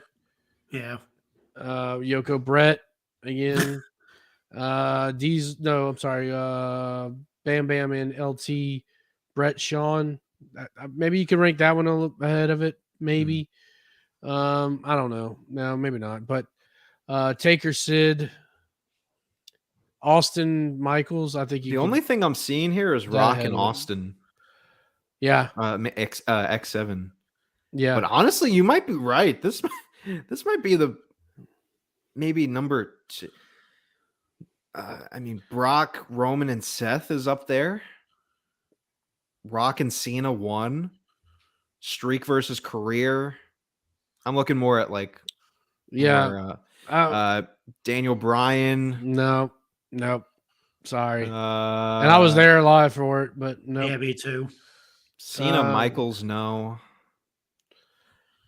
You got a good case for this being the best Mania main event ever. Yeah. If somebody said that, I wouldn't like shudder that. I'm like, yeah, Yeah, I mean, you can only throw it could Rock be. and Austin at it, pretty much. Rock, Austin, Warrior, Hogan. Yeah, For me personally, just Brett and Sean. Me personally, you could do Austin Michaels. I thought that was good, you know, with the build and all that, Yeah, and what it did for Austin afterwards, you know. But I Wow. don't know, it's hard. yeah, It's hard to say because Definitely not the greatest Mania match of all time, No. but But main it event, would yeah. it would even be up there with that too. Yeah, You know. oh yeah, it would be top 5 probably. yeah. 'Cause Well, now top you're five. contending with a lot of other matches when you do I it. don't know. Yeah, Yeah, you got Austin Brett. You got Austin Brett. You've got Taker Macho Michaels. Warrior. Macho. I mean, yeah. Macho Retirement. Flair. You Macho got Flair. TLC. you got Brett Owen. TLC. Brett is and really Owen. good. Okay, that's 4. You got the TLC matches. Either one. Both of I've them. only TLCs. gotten 4 so far because I didn't like Savage and Eddie. You didn't like what? We're not getting into this now. What? Wait, what? Wait, hold on. I don't like you right Did now. you just say you didn't like Savage and Warrior? I mean, it was okay. That was like It one was- of that's. You're, I mean, if you're gonna pick a ridiculous. Warrior match besides like Hogan, You're ridiculous. You know, we need to do Warrior. an episode if we want to do it on Coming Down the Aisle or wherever, where I just sit down and I watch all the matches that I've said are just like they're legendary matches, but I think they just suck, and I'm just gonna tell you why they suck. Oh my god. Anyways, moving on. 'cause Moving we're- on, I'm not talking about this now. Yeah, because we're gonna run out of time. But yeah. Let's hit who won the week, and we're just gonna talk about this Raw. right, let me find it because you're just trying to throw. Who won the week? Jesus. I've been ready for these things. Come on. Yeah. All right, so we get into a great WrestleMania, and we follow it up with probably the. It's almost as bad as Raw. There you go. The worst Raw after Mania of all time. I don't know about that. Last year's was pretty bad. Yeah, last year's Last year's was bad, but at least there were some surprises. What? What surprise? Ezekiel? yeah, those Ezekiel, surprises last Braun year. Breaker my winning God. the NXT title. I'm not saying they're good surprises, but I'm saying there were surprises. We got something last year. We got fucking Riddle on this show. Reynolds Come on. switched from boxer briefs to undies, guys. Yeah, that was a surprise. He didn't forget that scooter, though. That scooter's still there. Nope. Can't wait for more scooter promos from Riddle. Yeah, Hey, bro, do you like my scooter? He forgets I his really lines. like this scooter. I made sure to bring it back when I came back from my absence that hasn't been addressed in months, bro. the greatest moment ever was when he forgot his lines. with That us. was a good. He's just like, yeah, I don't know. I'm He just sorry, I can't do Yeah, it. he just fucking rides off. and leaves Oscar there. Just like, Oh boy. Don't do drugs, kids. Or do drugs, whatever. So what do we have to say about this Raw? Because it was bad. Nothing. Yeah, nothing. I mean, There wasn't. Oh yeah, Marco. go I was ahead. gonna let Marco, you take the Marco. floor on this. Yeah. I don't because I I'm don't gonna see mute anything my bad mic with and you it. go ahead. I don't see anything bad about. You don't have to mute your mic. Keep it open. Keep a hot mic. I mean, so what I alluded to before was Fightful reported that Cody and Brock was planned about a month ahead of time. I saw that. So that was already happening. So what's everyone's problem with this? I don't Why have is a everyone problem crying? with Cody. I don't have a problem with Cody. No, not you guys, but what's everyone else? Are you guys telling me you didn't see anybody out there I crying haven't about been on this? Twitter. I mean, but I don't think anybody was really crying about Cody and Brock. Really. I think it was just the still being in the just euphoria overall pacing. of Cody and Roman. Okay. I think just being in that euphoria of Cody losing and now, you know, getting beat up by Brock, that kind of just like people are like, what the fuck? This is supposed yeah. to be your season premiere, right? And what did it do to like get you excited for the new year in WWE? Nothing. And I do have to say, real quick, going back to the cell, why the hell did Triple H come out Rhymed. and do that promo? I thought that was so weird. Like, hey guys, like, because nobody was freaking out, right? But he was like, guys, it's gonna be okay. Yeah, because the Endeavor. We're fine. And he's going to do it again on SmackDown. I'm sorry. But before Vince left, was he not doing the same exact shit? Yes. This is Vince is telling him to go out there and cut these promos. See, I have a hot take. Everything's all right. Just tell him everything. I have a hot take. Go Cue ahead. the hot take. And you guys can naysay me all. Hot takes here. Get your hot takes here. I don't think he's in charge. You're wrong. I don't think Vince is in charge. You got could say I'm wrong all fingerprint. you want. You could say I'm wrong all you want. I don't get how people think they know how somebody works and how just because you see things on a show. Well, that's Vince McMahon. Oh, that's Vince. Like, miss me with that. I don't believe any of it. I don't think he's controlling anything. He already said he's going to be part of creative. I'm not going to When be in did the he say weeds. Yeah. Well, he didn't say so. He's not in charge of creative. Yeah, he said it without saying it. See, I don't It's believe not that. people are saying because the show was bad. That's was a what they Vince were McMahon saying. show. No. That's what people were saying. It's They're You the saying- way it look was at the way booked. that the show was. Yes. Right. You look at Yes, the way that's the what show people were was booked. saying. That was a Vince. No. It's not that it was a bad show because it wasn't a horrible show. It was just the fact that people were shitting on it because it wasn't a Raw after Mania. This was just a regular episode of Raw. Yeah. No, people were shitting on the Brock coming out. Oh, that's Vince McMahon. Oh, Brock beating up Cody. That's a Vince McMahon thing. I didn't That's see literally any what of everyone was that. saying. I'm No, going not to be you. honest with you. I'm not No, saying I'm saying you I guys. didn't see that. I'm I saying didn't the see that hate. consensus of the social media world is, well, that's a Vince McMahon thing. Oh, this person didn't do that. That's a Vince McMahon thing. No, Oh, what I'm To me, saying it was is just it was paced. How it was paced. the way the show was paced, the way that the segments It sucked. Did Yeah, you the show see sucked. the video of Seth during the commercial break that he's yelling at the production guy because they're changing a segment on the fly? Did no Yeah. one see that? Did any of that ever happen during any of the fucking Triple H shows that were run from SummerSlam on? But we don't know what that was. You can't assume shit. Do you Come know for a on. fact something was changed on the Come fly? on, Marco. Come He's- on, Marco. Yeah, I'm not you- From believing it. SummerSlam if to you want Mania. to, if you want to believe the same Fightful reports about Cody, Cody and Brock playing a month out, they also had the same Fightful reports saying there was rewrites galore. There's negative morale now because Mhm. How do we know this? Fightful. Fightful same- said it. And Fightful the said that same- Cody I and don't Brock Fightful- was I a don't- month I didn't out. read Fightful said that. Yes, they did. I thought Dave did. Meltzer said that. No, That was Meltzer Dave said that Fightful- Vince is Fightful running. See, the that's and- where show. I seen it. I seen Dave Meltzer say it. I didn't see Fightful- Fightful say Fightful it. No, said it Meltzer too. said that Meltzer said that And Vince, Vince McMahon was back. back in creative. Yes. Right. Fightful That's was what I the one see. that said that there's negative energy, that there were scripts being torn up. Meltzer said that the night after that Vince was back in creative. So Fightful Yes. was the one that said it first. So I seen the Meltzer. I didn't see anything from Fightful. yeah, Fightful said it. They were saying it same right thing. after the show. They were saying the scripts were getting torn up, that By there's negative Vince? morale. 3 talent apparently want to get They released. say a name. Did they say like They didn't Vince say McMahon his was- name, but that's Vince McMahon MO. We don't know that. We don't know if that was Triple H doing it too. Marco, it wasn't being done. That wasn't being done in the Triple H era.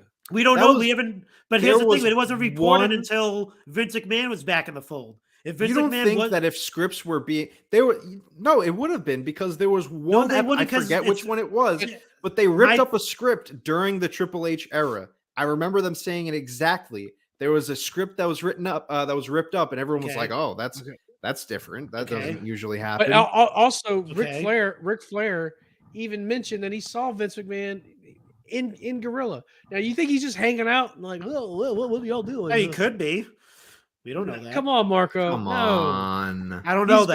back. He's back. I know he's back, but I don't know if he's Vince in saying charge that of he's anything. not in the weeds is just Vince-ism for I'm going to make the overall decisions on which stories are happening, and Triple he H is always just going to been. figure it out and make it work. And he's always been doing. Not only that, what happened whenever he came back as executive chairman? Oh, I'm not doing anything creative. I'm happy with how management's going. Management's doing great. I'm not touching it. And then it gets sold, and it's like, I'm going to be kind of a part of it. So for me, he has to say that because of the buyers, because the people that purchase it, they have to know he has some type of no. Which, by the way, let's also look at the people that were on this show: Omos, Austin Theory, the same Bobby people that's Lashley, been on since Riddle, Triple H's era. They've been on there. Omos Theory. Been, come on, even before Mania though. So he was around before Mania. Or he just came Omos? back in power? No, Vince. Was Vince in power maybe, yeah. just after Mania, or was he before Mania? So he hasn't been in power way before that, right? I'm just saying. I mean, you're taking Omos's appearance on Raw as a fact that McMahon is back. No. I'm not saying that's a fact. I'm just saying look at the card that we got. Omos was not presented on TV consistently during Triple H, except for that little Omos and Braun Strowman feud that they did. And Brock Lesnar. And Brock Lesnar. So Vince McMahon was back before. But they also said that Vince was one of the main components of this Omos and Brock feud. That's what people were saying. Look on to social. I don't remember if it was exactly Meltzer or... I know he's back. Come on, my final think Vince is back. I just said he's back. But my final thing about this is I don't believe any dirt sheets. Unless they're actually with the Okay, but hold on now. If Fightful reports one thing and then they'll report the other thing that's completely on the opposite. But I didn't see the other thing. I said I'm telling you. Okay, I'll look it up and I'll do the research and I'll read it. Yeah. So I'm not afraid to do that. What I'll say is this. If tomorrow, because I think tomorrow is going to be one of the most important shows to determine the rest of the fucking year. If Vince is in Portland for SmackDown tomorrow, then you've got a big problem on your hands, because then that means he is going to be at every show and he's going to be ripping up scripts. So has he done... So the Bloodline storyline, right? Was Triple H in power when that started? No. Who was in power when that started? That was Vince. Depends on which version you're talking about. The whole thing. From 2020 up until now. I mean, you could also argue it got better when Triple H got in power. I don't know that, because if you go back and watch that 2-hour thing, storyline was pretty intriguing back then. I'll check that out. I haven't checked that out yet, but so is he that bad if he gave us that type of storyline? I don't know. Is he bad with other things? Yes. I'm not saying he's bad with the main event, but it's the same problem I've had with WWE, where they put all of their focus into the main event and leave the undercard just drowning. I think it's always, it's still like that. Right. It's always been like that. You're even right. under Triple H. Yes, I agree. What's the difference? The difference is he does not have the foresight to make changes. It's all about what he wants. Whereas Triple H, hey, this is not working. Let's go to this. Okay, this is not working. We'll go back to this. Oh, let's do this. That's the major difference. Whereas Vince is just stubborn old man. Whoa, we got audio issues here. Hello. Well, you're done. You're done. Your Walmart connections. Yeah, you're done. You're done. Oh shit. Oh wait, you're back. Can't hear me. You're back. Now you're back again. I'm back. Okay, Am I back? Yeah. Oh, yeah. I was saying it's also very indicative that there was 30 minutes of wrestling on a 3-hour show. Let's go back and see on last week's Raw how much time of wrestling there was. Bad. Yeah, you're right. Let's see. Did they have any segments? What did they do? I didn't fully watch the whole Raw. Last week's Raw, which was, by the way, on Cage Match, this week's Raw is a 0.62 rating. Last week's Raw was a 7.84. There was an 11-minute match. There was 2 11-minute matches. There was Becky versus Io Sky. We had the 8-man tag. Gunther versus Dolph Ziggler, which was 5 minutes. Cody versus Solo, which was 12 minutes. And then you get to this week's Raw. And you had, sorry, let me pull this up. Forgettable fodder. Omos and Elias, 140. Theory versus Ray, 9. Tag team match, 12. Bobby and Ali, 30 seconds. And the women's tag. I didn't even know that 7 happened. Come on. Yeah. Like, come on. Those were the only matches? Those were the only fucking matches. So what other segments were there? Like what Seth, like there was the opening and the closing. There Yeah, was Riddle. There was... That was a match though, wasn't it? No, it was just an attack. I thought that was a match. By the way, Riddle being the only surprise. Like, come on. Like, Well, you what can't are we- blame what you are can't we blame doing? anyone for that. There's just maybe there's no one available. Like who are they going to bring up? For Braun NXT? Breaker? Braun Breaker. He's still in a storyline with Carmelo Hayes. If you watched NXT Tuesday, he's a heel now. I don't in think they NXT. really need to be He's a continuing that heel. story. I mean, they are. I mean, you want to know? You don't watch it anyway. No, I do watch it. Hold on. No. All right. I'm the one who doesn't watch it. Yeah, J-Bone's the one that doesn't watch But it. why don't you want to do any prediction matches? I think we need to table this discussion for next week. Yeah, I think so. Let's take a look at what See what happens tomorrow. Yeah. Which I And think Like I will said, be- tomorrow's going to be very interesting. Well- Before we get off the show, because I know we got to start wrapping this up. What's going on with Bailey and Damage Control? Do we think with everything with Vince Bye. going on, Bye, you think love Bailey's you. leaving? No, she'll still be there. Oh, all right. But- you but- just think Damage Control is just Yeah. on? Yeah, you should get rid of it anyway. Yeah. Yeah, it's probably the best if they just. I think turn Bailey back face. No. I don't know what you do with Bailey at this point. I don't know. I don't know. Yeah, she Anyways, leaves, it's Rough you know, spot. Hey, yo. We're ending this show. Folks, Yeah. thank you so much for tuning into a jam-packed edition of the Raw Down. Marco, what do you have going on? You said you had something that you wanted to plug real quick. Well, we have the Pod Warriors obviously this week. The married couples get together. They spent the weekend together. So the Phelpses and the Wellses, they recap their Mania weekend. Definitely listen to that. It's very entertaining.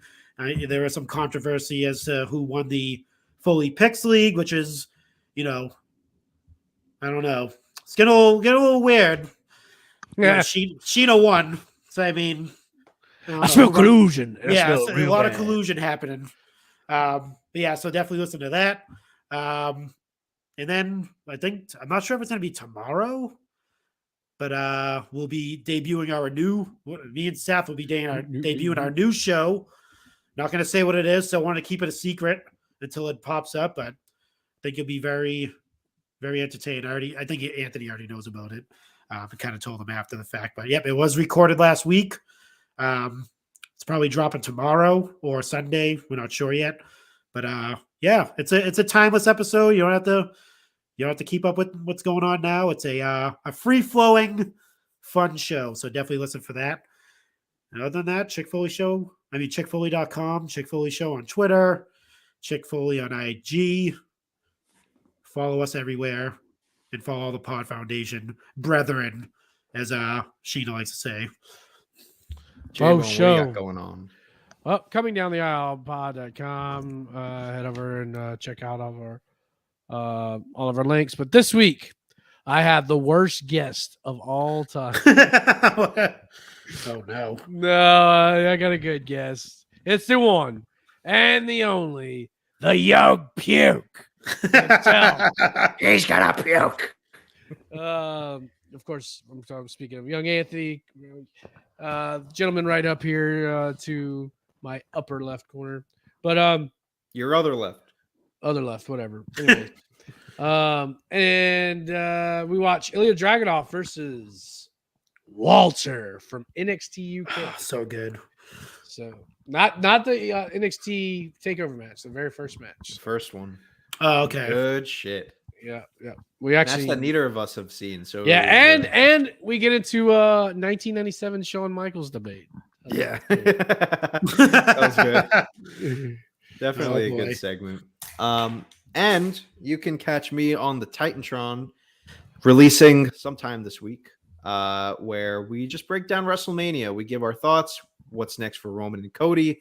A lot of what you heard tonight, that's what we're going to be talking about on this week's Titantron. So make sure that you follow us at the Titantron on Instagram and leave us a 5-star review anywhere that you can, either on Apple Podcasts, Spotify, or both, because it helps us out a lot.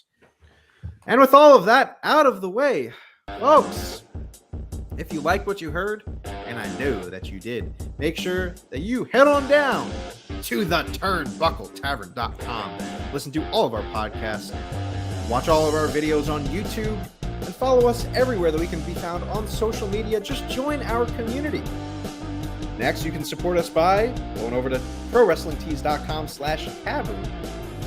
There's no thing anymore. It went away. Oh, But anyways, that's interesting. Go ahead.